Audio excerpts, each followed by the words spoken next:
व्रत कुंवारी कन्या कर सकती है, शादी होने के बाद भी नारी कर सकती है। अंतिम अवस्था तक प्राण छूटे तब तक हरतालिका तीज का व्रत नहीं छोड़ना चाहिए। एक व्रत हमेशा याद रखो, एक एकादशी और एक हरतालिका। हाँ, इतना जरूर है, ज़्यादा शरीर बेकार हो गया, बुढ़ापा आ गया, शरीर नहीं साथ दे रहा, तो कुछ फल खा लो, कुछ चाय दूध जूस आप लेकर कर लो। इतना भी नहीं बने, शरीर बहुत ही बेकार हो गया, तो आप एक समय फल का फलहार धारण कर लो, ठीक है। पर हरतालिका व्रत करने वाली माताएं भले उद्यापन कर दे, तो उस व्रत को थोड़ा हल्का कर लो। उद्यापन करा मतलब तुमने व्रत को हल्का कर लिया, थोड़ा हल्का कर सकते।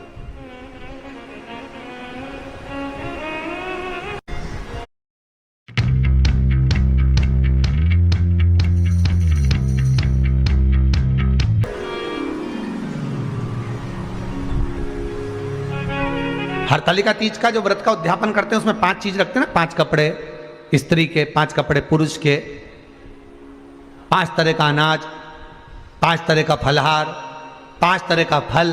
तो 5 तरह का जो फल रखाता है हरतालिका तीज के उद्यापन में, दुनिया के लोग उस 5 तरह के फल को केला गिन ले, पपीता गिन ले, मौसम्बी गिन ले, और अनार गिन ले, संतरा गिन ले, सब कुछ गिन लेते हैं, पर उस 5 तरह के फल में धतूरे को नहीं गिनते। पर शिव कथा में वर्णन आता है, हरतालिका तीज के उद्यापन में लिखा हुआ है, सबसे पहले 5 फल अगर गिनना है तो उसमें पहले धतूरे को गिनो, क्योंकि शंकर को वो प्रिय होता है, शंकर उसको स्वीकार कर लेता है। और धतूरा शंकर भगवान को क्यों चढ़ाया जाता है उसका प्रसंग आपको पहले भी कहा, आज फिर कहते हैं। धतूरा जब हम भगवान शंकर को समर्पित करते हैं तो हमारा कोई कार्य अटक रहा होता है, जिस कार्य को बार बार एग्जाम में बैठ रहे हो, बार बार परेशान हो रहा है, बार बार इंटरव्यू देने जा रहे हो, नहीं हो रहा, एक बार धतूरे को हृदय से, भगवान को प्रेम से, करुणा सागर मेरे शंकर को दिल से एक बार वो धतूरा भगवान से विनती कर कर उसको चढ़ाओ तो सही,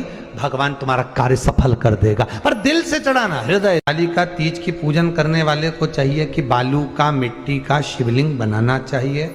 फुलेरा जो बनाया गया है ऊपर शंकर जी के ऊपर लटकाने के लिए, टांगने के लिए, उसके नीचे शिव पार्वती गणेश जी की सुंदर बालू की मूर्ति बना लेना चाहिए, पार्थिव लिंग का निर्माण कर लेना चाहिए। शिव की आराधना करना चाहिए।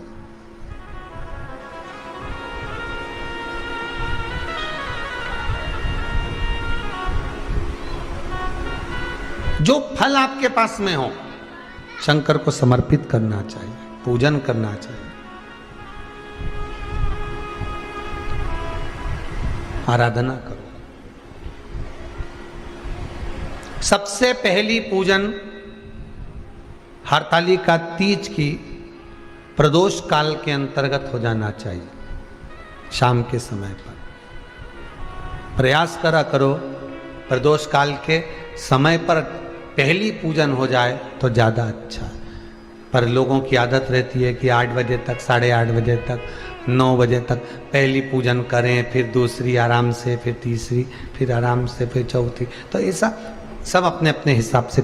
पर शास्त्र रीति कहती है कि प्रदोष का जो समय होता है, प्रदोष काल जो होता है, शाम का जो समय होता है, उस समय पर हरतालिका तीज की पहली पूजन हो, जिससे आपका स्मरण चित्त शंकर भगवान में उस घड़ी, उस पल, उस क्षण में आप शिव के हो जाएं और शंकर आपका हो जाए। हाँ, अगर किसी के आने में देरी हो, कोई आ नहीं पा रहा है, बहुत देरी हो रही हो, तो हरतालिका पूजन व्रत वर्णन करता है कि शिवलिंग का निर्माण, पार्वती जी की मूर्ति का निर्माण, गणेश जी का निर्माण और फुलेरा जो बनाया हुआ है, ये प्रदोष काल के पहले बनकर तैयार हो जाना चाहिए। प्रदोष काल के अंतर्गत फुलेरा नहीं बनना, फुलेरा पहले बन जाना चाहिए। और बहुत विशेष बात ध्यान रखिए हरतालिका तीज की, कि शंकर जी का जो आपने स्वरूप बनाया है, पाटे में, थाली में, चौकी पर, चौरंग पर जो स्वरूप बनाया है, वो पहले नहीं रखना है। पहले क्या बांधना है? फुलेरा। पहले फुलेरा बांधिए, उसके बाद उसके नीचे शंकर जी को रखिए। कई अब जो हरतालिका तीज का पूजन करते हैं तो उनके लिए हो गया। अब दूसरे के लिए भी सुन ले।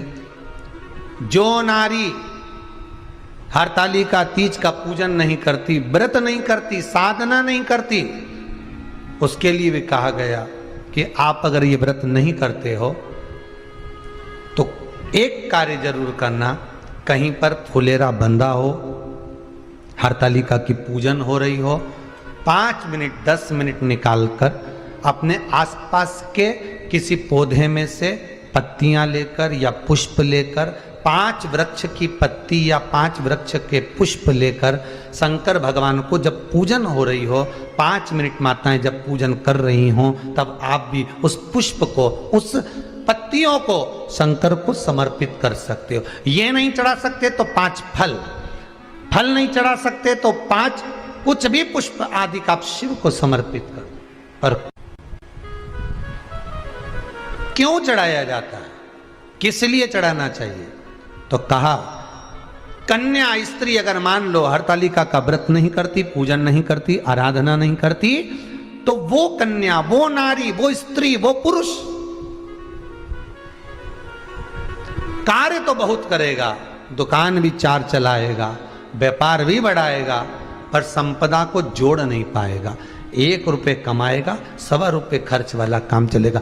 हस्त नक्षत्र में जो तृतीया पड़ती है, हस्त नक्षत्र के अंतर्गत जो तृतीया का महत्व कहा गया है, वो संपदा को बढ़ाती है, मनोकामना को पूर्ण करती है। इस नक्षत्र के अंतर्गत जो तृतीया आती है, वो मनोकामना को पूर्ण कर कर चली जाती है। इसलिए शिव की आराधना के लिए प्रथम मान्य हस्त नक्षत्र में किया गया दान, हस्त नक्षत्र के अंतर्गत तृतीया के दिन किया गया पुण्य, हस्त नक्षत्र में तृतीया के दिन किया गया श्रृंगार, हस्त नक्षत्र में तृतीया के दिन करा गया अपना सुंदर सिंदूरा, भगवान का आनंद, 5 तरह के वस्त्र, 5 तरह के स्त्री के वस्त्र, पुरुष के वस्त्र, 5 तरह का फल, 5 तरह का अनाज, ब्राह्मण को बुलाकर ब्राह्मणी के साथ आप या तो ब्राह्मण से उद्यापन करवाएं या फिर आप स्वयं भी करते हैं तो शिव को समर्पित करके ब्राह्मण और ब्राह्मणी को भोजन कराकर वो भाग प्रदान करें। यही हरतालिका तीज के उद्यापन का वर्णन आता है। सुंदर भाव से हरतालिका माता आप सभी की मनोकामना पूर्ण करे। हर हर महादेव।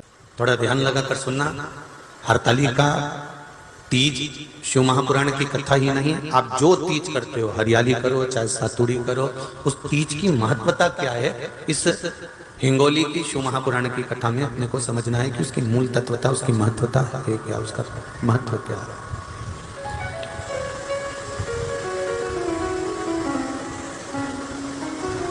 भगवान ब्रह्मा, भगवान विष्णु और भगवान शिव, इन तीनों की जो अर्धांगिनियां, ब्रह्माणी, लक्ष्मी और पार्वती, इन तीनों ने तप कर कर, साधना कर कर ब्रह्मदेव को, भगवान विष्णु को और भगवान शंकर को प्राप्त किया। और तीनों ने प्राप्त कर कर तीनों देवताओं से वर मांगा कि वर हमको ऐसा दीजिए कि हमारे तप साधना का फल नारी को तीज के दिन प्राप्त हो जाए। अब देखिए जरा, एक ही व्रत से, एक ही उपवास से उसको संपूर्ण तप साधना का फल प्राप्त हो रहा है, संपूर्ण तप साधना का फल उसको मिल रहा है। मात्र एक व्रत से, केवल एक व्रत कर रहे हैं, संपूर्ण तप साधना का फल उसको प्राप्त हो रहा है। ऐसा कोई व्रत, ऐसी कोई साधना, ऐसा कोई शंभो शरण पड़ी मांगो घड़ी रे घड़ी मुख द्वारो, दया करी न दर्शन आपो, शंभो शरण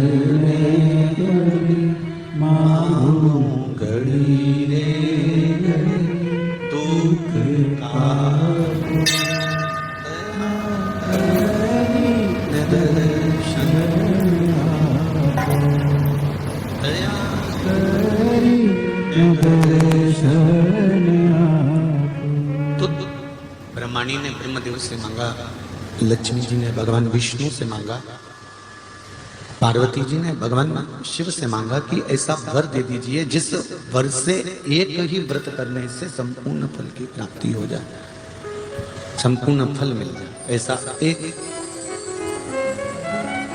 व्रत का फल दे दीजिए, मात्र एक व्रत का। अब देखिए, हरियाली तीज करने वाली माताएं थोड़ा ध्यान से सुनना।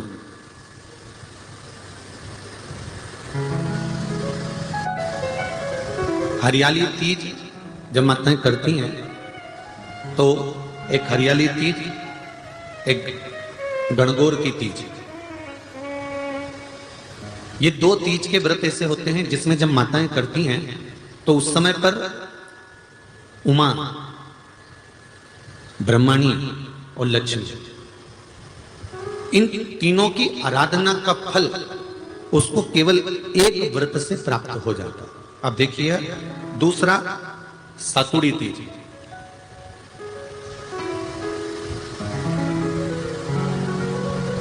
इसमें उमा और महेश्वर, उमा और महेश, ब्रह्मणी और लक्ष्मी,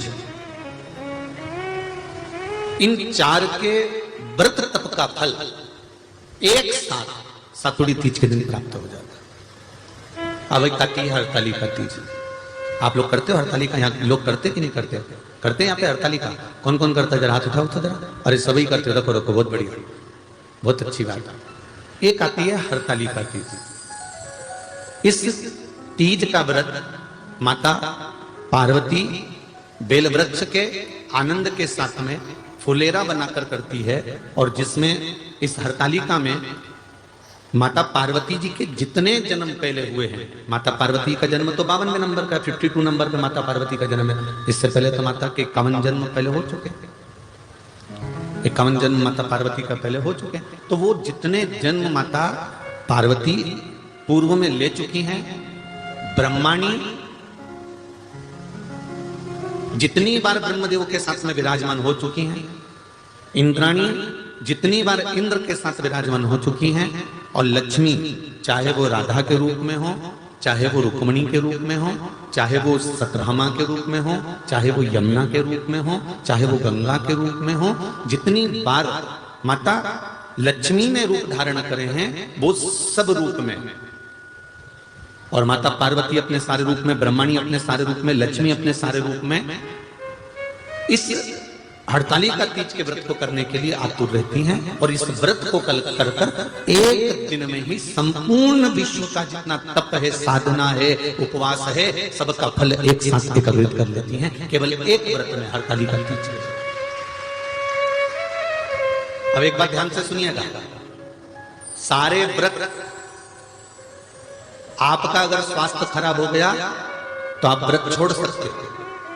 जितने भी व्रत आप लोग कर रहे हैं पूर्व के, सोमवार, मंगलवार, एकादशी, छठ, पंचमी, चतुर्थी, अगर आपका स्वास्थ्य खराब है तो आप उस व्रत को छोड़ सकते हो, सारे व्रत को छोड़ सकते हो। पर तीज का जो व्रत होता है, हरतालिका जो व्रत होता है, ये व्रत एक बार लेने के बाद जब प्राण छूटते हैं तभी ये व्रत समाप्त होता है, अन्यथा बीच में ये व्रत समाप्त नहीं है। ये व्रत समाप्त होता ही नहीं। अगर शरीर से नहीं बनता कि अब हमारी अवस्था हो गई, अब शरीर से नहीं बन रहा है, तो भले एक पहर की पूजन कर कर, एक पहर का नियम धारण कर कर, एक पहर का स्मरण कर कर, एक पहर का पूजन व्रत धारण करो, और उसके बाद में भले आप थोड़ा सा जो भी आपको लेना है वो कर लो, पर इस व्रत को करना ही पड़ता है। इस व्रत का नियम ही यही है। इस व्रत पार्वती मैं तुम्हें प्राप्त हुआ हूं, यह हरतालिका तीज के व्रत का फल है। शिव जी कहते हैं पार्वती, जो नारी हरतालिका तीज के व्रत का स्मरण करती है, फुलेरा जो बांधा जाता है उसमें 5 माला से ज्यादा माला लटकना चाहिए, 5 से कम नहीं। कितनी? जैसे माला जो लटकाते हो वो 5 से ज्यादा होना चाहिए। 5 तो जया, विषहरा, शामलीबारी, दौतली, देव, इससे अधिक होगी चलेगा, पर इससे कम फुलेरे के अंदर माला नहीं होना चाहिए महाराज। दूसरा, फुलेरा जहां हरताली का व्रत हो वहीं पर बांधा जाता है। हरताली का तीज का व्रत एक ऐसा व्रत होता है जो मरते दम तक रहता है। इस व्रत को छोड़ा नहीं जाता। ये नहीं किसी और वाले गुरुजी ने कहा और अपन ने एक बार कर लिया और अगली बार वो व्रत गायब हो गया, ऐसा नहीं होता।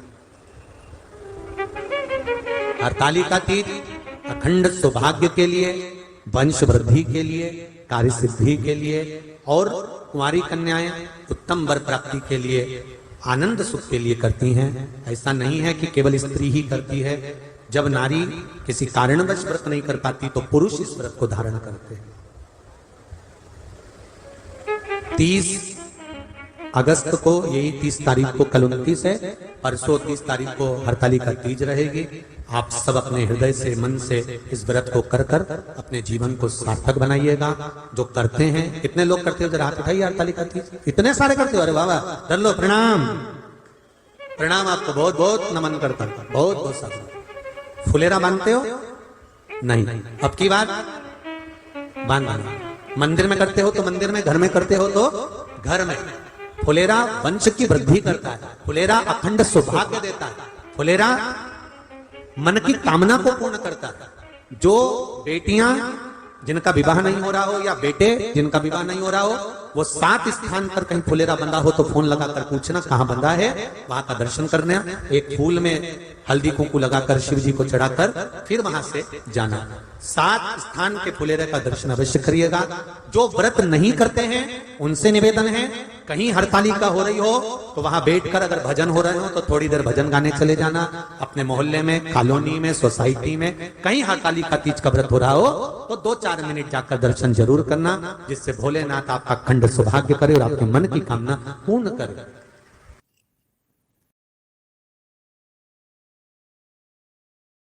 हरताली का तीज के दिन फुलेरे